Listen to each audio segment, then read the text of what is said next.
Right. Hello. Good evening. Um, it's good to be back after missing last week. Um,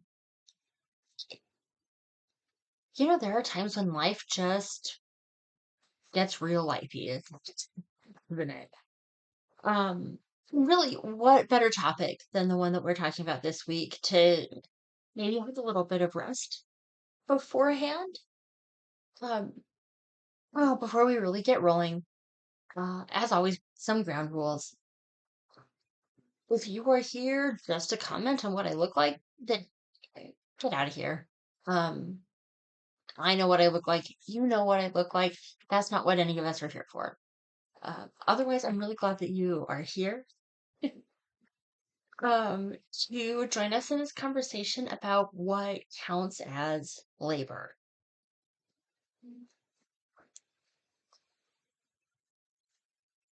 And this might feel, yeah, ultimately, I'll interrupt myself because I see that Clyde is joining us. So, hey, Clyde.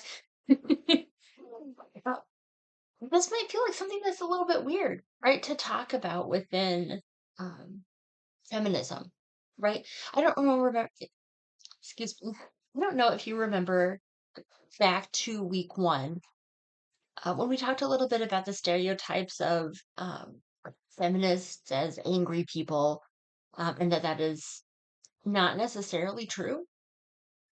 I think that another stereotype that is pretty common within I know the social zeitgeist or whatever is that if you are a feminist, you are also anti-domestic labor. I mean, for being really honest, I don't know that there's anybody like, either here or that might be watching this later or who's reading this who is going washing dishes is top tier, my absolute favorite thing to do.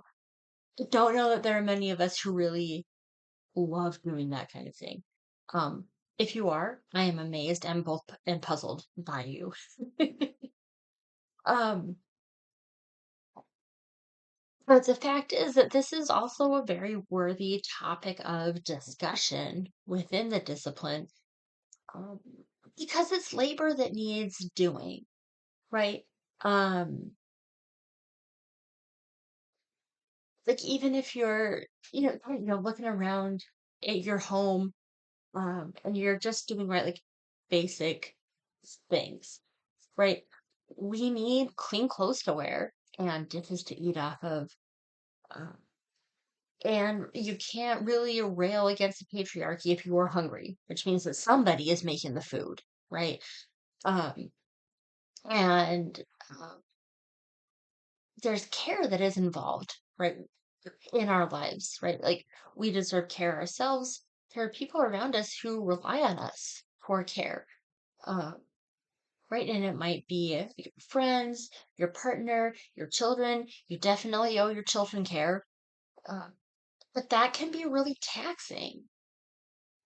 And so acknowledging um, that domestic labor and care work are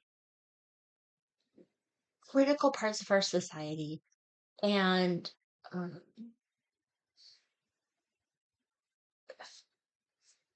forgive me, really necessary for us to at least try and fully conceptualize so that we can move forward productively. Like, it's just very important. Wow. Now, the very first piece of content to kind of usher in this conversation this week that I have chosen is an essay written by Sylvia Federico called Wages Against Housework. Now, Sylvia wrote this article or this essay rather, in 1974.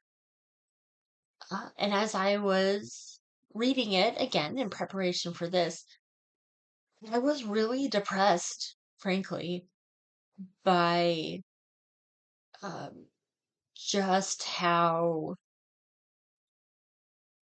fresh her comments were here in 2025. Uh, as I was reading through, and I was reading a fresh copy, so right, I'm doing all this underlining. Um, I think it might be fair to say that in my copy, there's more underlined than is not. Um, but there is kind of one like comment and idea that I really wanted to focus in on for our conversation this week. Um, Now she talks. I guess I'm assuming that our author uses she, her pronouns. Um, Hopefully that is correct.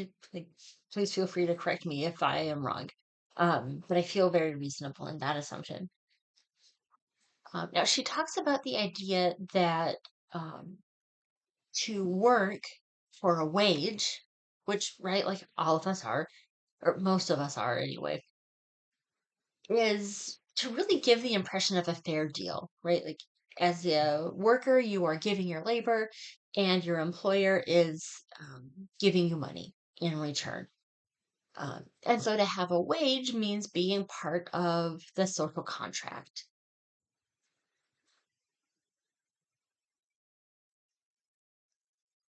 I'm glad I sipped that lightly. I brewed this tea right before I got rolling, and I wasn't sure if it was going to be still too hot to drink.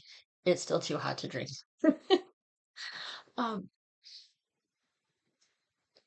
but when we think about, um, right, having a wage being part of a social contract, it also kind of gives us an opportunity to think about the types of labor that are not part of that social contract, right? Um, and there are so many different ways that we could take this, right? Like here in the United States, um, there's all kinds of labor that is either not compensated at all, and we could talk about the prison industrial complex and all sorts of things, right? Like, and that's a whole other thing. Um, or we could talk about the labor of undocumented people, which we will be a little bit later, actually, in this module. Um, but very specifically, right now, what I want to focus in on is the domestic labor and the care work that, I mean, frankly, our society is all built on. Um, right? Because if there, forgive me for interrupting myself. Um, I believe that I shared this in an earlier week, but if I have not, new knowledge about me, I was raised in the Church of Jesus Christ of Latter-day Saints, um, more commonly known as Mormons. Um,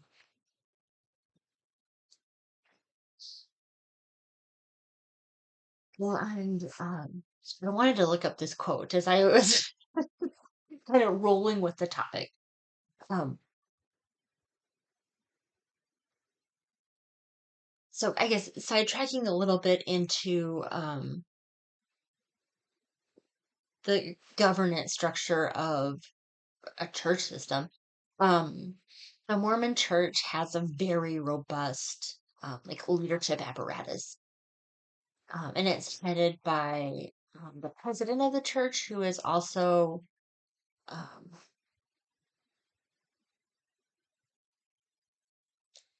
the word left me for a second there, and he is also sustained by the members of the church as a prophet, seer, and revelator. Um, and so, right, like, and there's like succession planning so that when the prophet dies, there's somebody new, like immediately to take up the mantle. Um, Now, um, a quote that I was raised with that, um, frankly, regardless of your faith, and like this is not a faith that I practice anymore, but that I think is a good one, is from David O. McKay. And he said, I mean, at this point, almost 60 years ago, no other success can compensate for failure in the home. Um, and so when we think about that kind of that concept, right, that there's not like anything that you can do um that is going to uh, give you fulfillment if the work that we think of inside the home um is neglected. Right. And that's true whether you, right, like have a spouse or have children. Um, I would personally define home maybe a little bit more broadly to mean uh, the care work that you are doing um, for those that you consider your family. Whether it's in like the confines of like a single home or, right, kind of a broader community. Although with housing prices like these, it might be both. Um, but so all of this to say, so I know I always get back around to the point, even if I sidetrack myself a little bit. Um,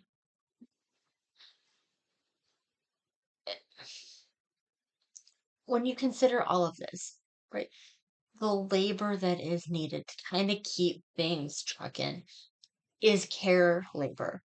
Um, and so when you think about that, right, we kind of hold these two semi-opposing ideas as true within ourselves. Oh, hey Garrett. I'm glad to see that you're here.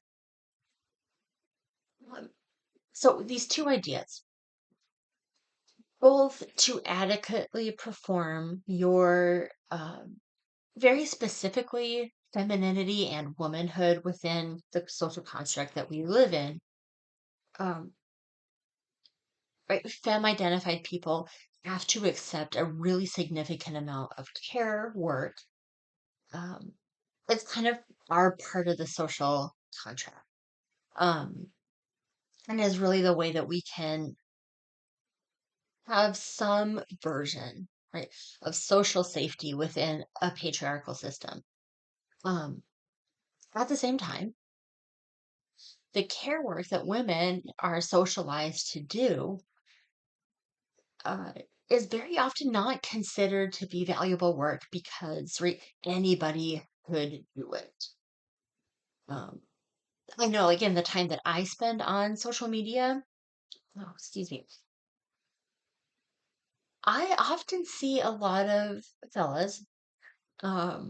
And I don't want to wholesale throw men under the bus. That's not the intent here, even a little bit. But fellas who will talk about um, how, right, like they don't understand why their partners are so tired all the time because anybody can do what their wives are doing. Well, the same people are also not doing the dishes or folding the laundry because it's beneath them. So it's it's real messed up. I guess is kind of how I'm gonna put it. Um, so really, like within this framework, um, right, we're not gonna come up with any solutions tonight, but I'd really like you to maybe take some time to think about what a different system could look like. Um, a few ideas that I had off the top of my head, um, are like, what would it look like to fairly compensate workers in right, like traditional employment, um, with the assumption that they are also paying someone fairly to take care of their domestic labor, their care work. Um, or alternatively, in the fringe benefits that you get as an employee in traditional employment, um, what if one of those benefits was a little bit of domestic labor assistance, right? So there are things that we can think about to kind of just start trying to envision like a slightly better world. Um, that means that everybody is getting compensated fairly for their labor and can live a little bit more sustainably. because we're definitely living in an age of burnout. Now, all of this to say, and you might be thinking, wait, hold on a second, Rachel. I know people who get paid to perform care work. And that's true. There are so many people that get paid to perform care work, right? And I'm thinking about um, like uh, literally anybody really in healthcare. They're doing care work. Uh, and more often than not, are at least making a living wage. Um,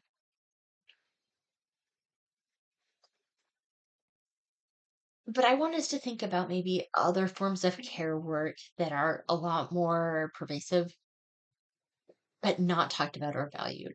And that is the care of both very young children and also very elderly people at the end of their lives. And kind of both of those, right, are not, right, I would say, not compensated fairly. Uh, and to kind of illustrate this idea, the next piece of content that I selected for this module is an episode of Death, Sex, and Money, which is a podcast produced by Slate. The name of the episode is Paid to Care: The Magic and Mess of Care Work. Now, within this episode, we actually have several people who are interviewed and were caretakers. The first person that is interviewed is a young man, at least maybe I'm just getting old. He sounded young to me, named Ron, um, who worked as basically a hospice caretaker for people in the last days of their lives. Um, Now, he shared over the course of the interview how healing that experience was for him, as somebody who grew up in a pretty violent home, and struggled in school. Um, but he also realized, right, kind of as he went along, how difficult care work is. Uh, especially in these types of situations where, um, at the end of somebody's life, there's not a ton you can do, right? Um, and that can be really hard. But again, as I said, was also very healing, which can also be true, right? That you get to share kind of that piece of your life with somebody, um, in a relatively safe environment. Um, Now, although Ron struggled in school as a teenager, he was also able to move up, and I say up, in the medical field because he had access to public higher education. Now, in the interview, he talks about he's in school at the time, like at the time that he was interviewed, and he does talk about it being a hellish experience. But the fact is, he does still have access, right, uh, to a college education, and not everybody does. And we see that with the next two people that are interviewed in the episode, um, who both um, were women of color working with um, disabled folks, with children, and who experienced really terrible working conditions, unfair pay, and also sexual harassment and things like that. And unfortunately, those things are really common in the industry. Oh, hey Ken, glad that you joined us. Um, all of this brings us to kind of our last piece of content for the week. Um, it's a TED Talk by Nick Hanauer, called The Dirty Secret of Capitalism. Um, yeah, on a very personal level of like anything that I have selected in these past weeks for you to read or listen to or watch, this is probably my least favorite. Um, because this guy kind of comes across like a blowhard, and I just don't really like him. But I still think that the points that he makes are ones that are really important for us to talk about. Um, now, I mean, I'm assuming that you are at least a little bit here for my opinion. Um, and so my opinion is that in the very beginning and end of his time, Hanauer really comes across like he is bragging because he's extremely wealthy. Yeah, he self-identifies in the top 1% of um, really of earners. And he very conveniently glosses over, in my opinion, how he accumulated such an incredible amount of wealth. Um, but he also talks about this excellent new economic system that we should all embrace. And what he describes is really exceptional. Right? He describes very wealthy people like himself paying their fair share of taxes, paying their employees what they're worth. Oh, hi, Carolyn. I'm glad that you could join us. Um, right, and just really ensuring that people have um, like an adequate standard of living. Um, in addition, he talks about the good business case for, excuse me, for paying employees what they're worth. Um, and paying employees what they're worth to your company, right? Um,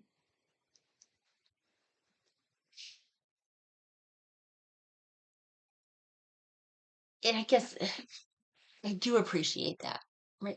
Like, Um, when I was working on my master's degree, sorry, I'm kind of like looking up to the side here because I was looking for a book on my bookshelf that is ahead of me. So when I was working on my master's degree, um, I had to take a human resources management course. It was pretty good. It was a pretty good course. Um,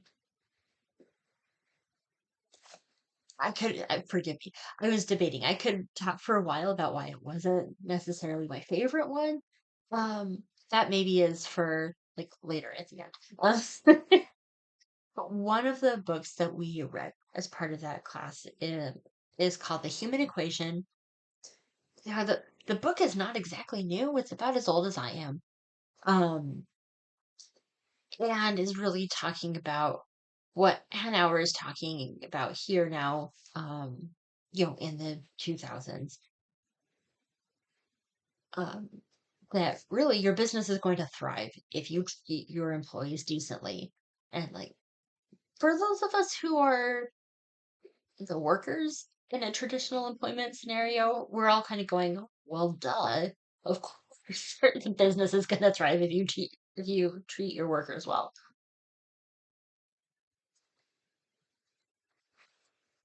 Um,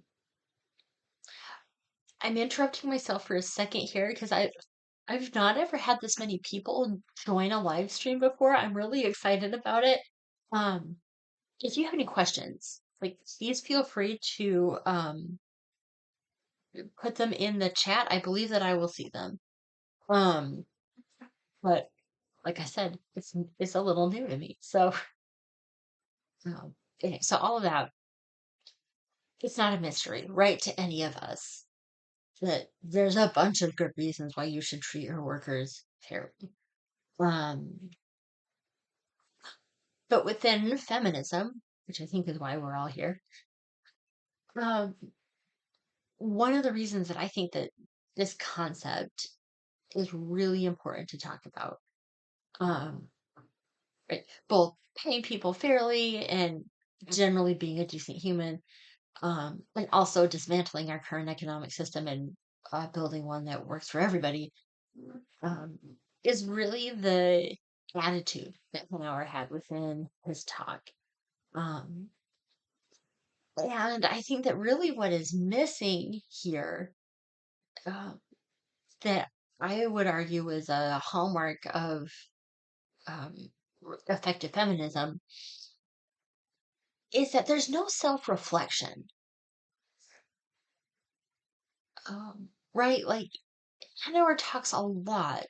Like, this is a, what is it? It's like a 15 to 17-minute TED Talk. It's one of the longer ones that they produce. Um, right? He talks a lot about how employers, like him and his buddies, um, don't, uh, right, like kind of take advantage of the existing rules, to amass significant amounts of wealth. But then there's no self-reflection on how he personally could do better apart from using his wealth to advocate for better laws. That is a worthy goal. But also, um, I think that to have, I mean, and his goal is probably not to be a feminist, right?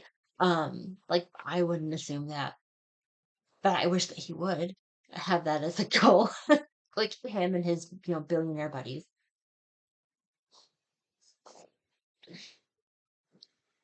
I think that it is fair and reasonable to expect that they do both, right?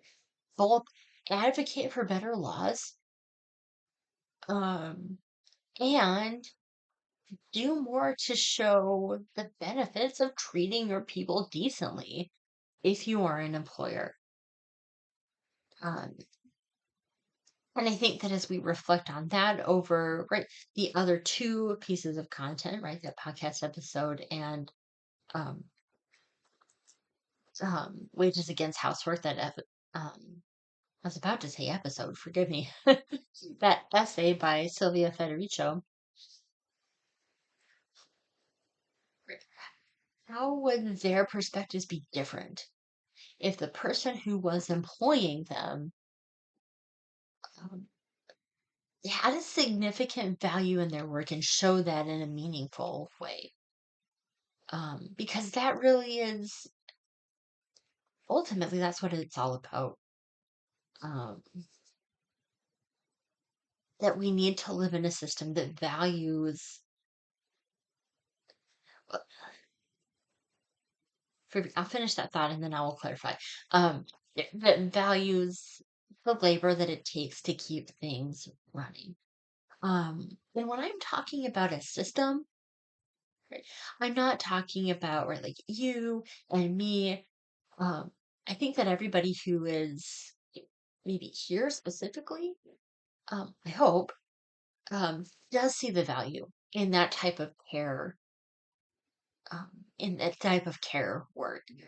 Um, right, that it is really nice, and appreciated when, um, right, maybe when somebody brings you to the doctor or drops a meal off at your house, um, or make sure that all of your kids' socks are folded.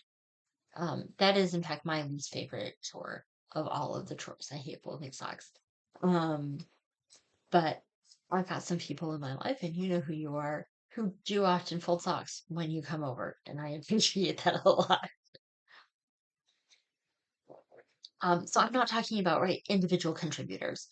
Um, this moment in time, what I'm really talking about when I talk about a system, um, are the people at the socioeconomic, right? So folks like Hanauer who made billions, but arguably did not, like, on their own generate billions, right? Um, it's those people that you really need to bring in and change the system. Um, because, right, like there's not much that I can do as somebody who doesn't employ anyone. Right? It really is up to us to advocate for change that compels beneficial behavior for those who are at the economic top. Um, Now, that is actually about all that I had in terms of content for you this week. So I do want to take a few minutes because it does tie in with this topic relatively well, uh, just to share a story about why I didn't like that human resources management course. Um, Frankly, at this point, I took the class 7 years ago. I don't remember very much of it. It's been a while, and I haven't reviewed any of it, like the books really, or my notes, or anything like that. Um, but here's why I remember that class. Um, I did that course in the fall of 2018. Um, Now, ahead of the start of this semester, I already knew I was expecting a baby. Um, and pretty much anyone around knows there's not really any stopping that situation, right? Like if you are growing a human being in your body, um, it's going to come out at some point. Um, well, and this particular baby was due actually the second week of the semester. He did not arrive on the second week of the semester, but that's when he was due. So I reached out to my professor, let him know that I was expecting a baby, and if he felt that I couldn't be successful in the class, if I was going to be gone for maybe y- for some period of time, giving birth, that I'd be happy to drop the class. The professor was extremely gracious. He said that there was no problem. I could take the class, so I did. Now this very specific class, we had actual assignments that we had to turn in, and it ran Sunday to Saturday. Um, Now my son was ultimately born on a Thursday. Now I knew that the following week there was a group project that needed doing. And I knew that I had a group, right? Like we got our group assignments in advance. It was an online asynchronous class, but still group work, which boo. Um, if you ever hire me to teach in any of your classrooms, I'm not doing any group work ever. Nobody deserves that. So my son is born on Thursday. We get home on Saturday. I'm just taking it easy, right? I just had a baby. Um, Sunday pops up. I knew who my group members were. We got the assignment instructions on Sunday. And I went, I'm just gonna wait for a little bit, see if anybody else in my group reaches out. It is a weekend, right? Like maybe they're checking at the end of the day. Um, by the time Monday evening rolled around, nobody had reached out, and I went, okay, we've got, um, right, basically, we've got 5 days to throw this thing together, and turn it in. So I reached out to all my group members. I was like, hey, here I am. Um,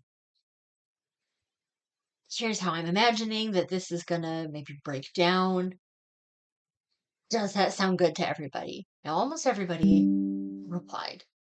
Um, there was one person I knew who wasn't going to. Um, so that was, I mean, not my favorite, but that was fine. Um, and there was one other guy who didn't say anything.